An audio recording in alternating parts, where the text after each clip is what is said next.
Rita, vamos então falar sobre esse tarifaço, mais uma bomba aqui para o Brasil. Seja bem-vinda à nossa programação. Rita, essa cautela dos empresários é um pragmatismo necessário, na sua opinião, diante, claro, da assimetria econômica entre Brasil e os Estados Unidos? Ou o governo brasileiro deveria, sim, apostar numa postura mais firme para não passar uma imagem, Rita, de submissão?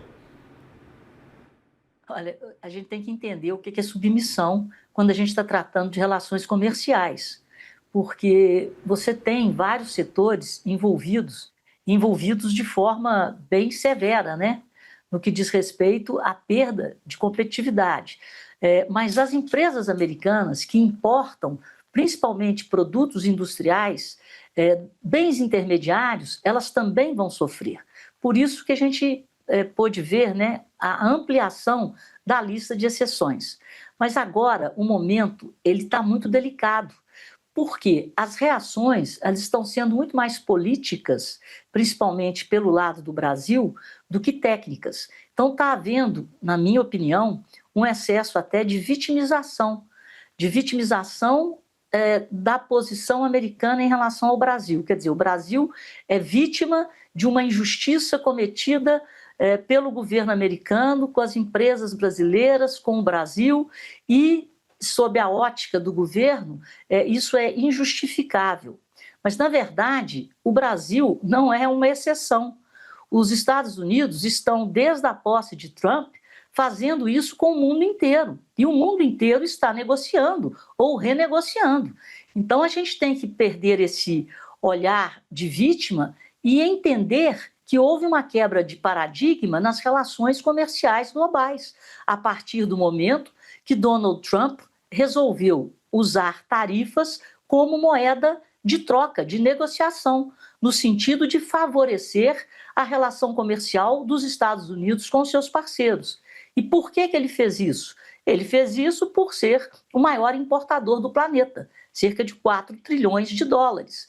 E aí, cabe a cada país usar os canais diplomáticos e as negociações necessárias para minimizar esses impactos que estão, como eu disse, espalhados pela economia global. Ele fez isso com a China, ele fez isso com a Índia, ele está fazendo com todo mundo, com a União Europeia. Então não é hora de nos vitimizarmos, é hora de negociarmos com as armas que nós temos. E nós temos armas de interesse dos Estados Unidos, como é o caso das terras raras. Nós podemos, por exemplo, ir pelo caminho da negociação de um novo pacto regulatório nas questões mais sensíveis do comércio digital, por exemplo, mas não. O Brasil simplesmente apontou tudo aquilo que foi elencado pelo Escritório de Representação Comercial dos Estados Unidos. O Brasil apontou que ele não estava fazendo nada daquilo. Aí nós vamos falar, por exemplo, da questão do desmatamento, do etanol americano. Não foram abertas negociações, mas simplesmente foi dada uma resposta a cada quesito, negando que o Brasil estivesse fazendo essas práticas desleais de comércio apontadas pelos Estados Unidos, que, na verdade, estão usando a seção 301 como arma de negociação de comércio, no caso, né, bilateral, mas com o mundo inteiro. Então, a gente tem que tirar esse componente político de ano de eleições para a gente tentar entender qual seria uma diplomacia mais proativa, no sentido de defender a classe que produz no Brasil, ao invés de adotarmos simplesmente uma narrativa de defesa da soberania de interesses nacionais e de nos curvarmos aos Estados Unidos. Não é por aí. Não tem ninguém no mundo se curvando, está todo mundo tentando adaptar as armas que o Trump está usando para redefinir as parcerias comerciais dos Estados Unidos. Só para terminar dentro do mesmo assunto, o novo estudo agora da CNI está apontando que a lista de exceções teve um aumento de 429 itens. Então, aquele prejuízo, digamos assim, do comércio que estava estimado em cerca de 15 bilhões, caiu para cerca de 11 bilhões e com cerca de 26% dos produtos exportados para os Estados Unidos sujeitos a essa tarifa. Mas existem mercados que serão duramente afetados. Por exemplo, o setor de madeira. As molduras de madeira padrão de pinho, estacas e portas de emergências, 83% da exportação é para os Estados Unidos.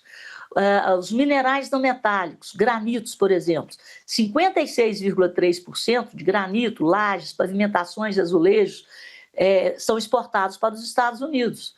Então, existem setores, o setor calçadista, que serão duramente afetados. Então, a gente tem que, sim, manter o canal aberto e eliminar o ruído político em um ano eleitoral.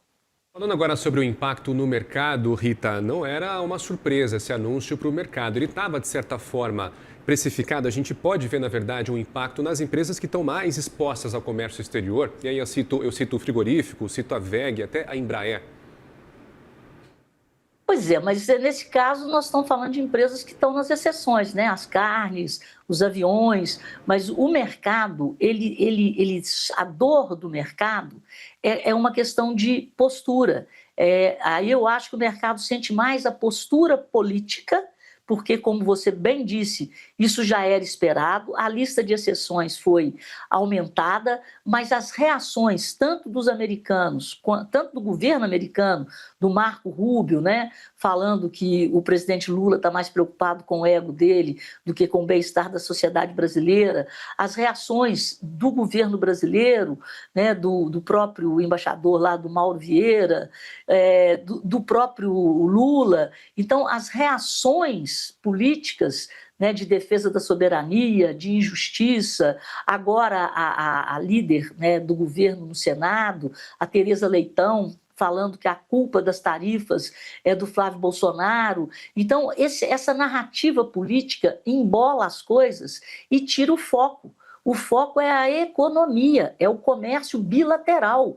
Aí, gente, vamos ler os relatórios da Anshan, vamos ler os relatórios da CNI, que de forma objetiva e prática mostram como os setores serão realmente afetados, afetando empregos, economias regionais, economias locais. Então é disso que a gente tem que falar. E vamos parar de nos vitimizarmos, porque o Brasil não é uma exceção.